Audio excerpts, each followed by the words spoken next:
Now that Jamie's out of harm's way, it's time for us to meet face-to-face with Moriarty.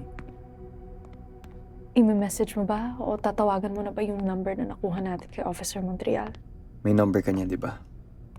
Hindi ko na-save sa contacts ko. I'm not talking about the number the officer gave you. I'm talking about the number he would probably give to his students.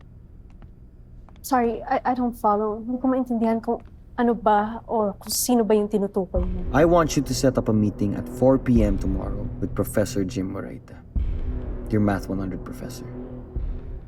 Wala nang tanong, gawin mo na lang. Teka, sa tingin mo ba may kinalaman siya dito? Malalaman natin pag kinausap natin siya. Really, Loki? Why are you so sure it's Professor Moraita para pagbintangan mo?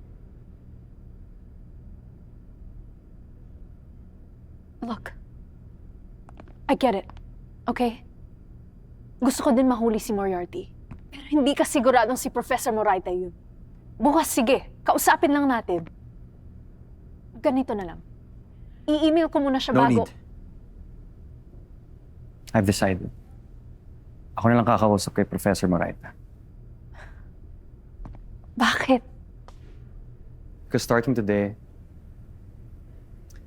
I want you and Jamie to quit the QED club. Huh?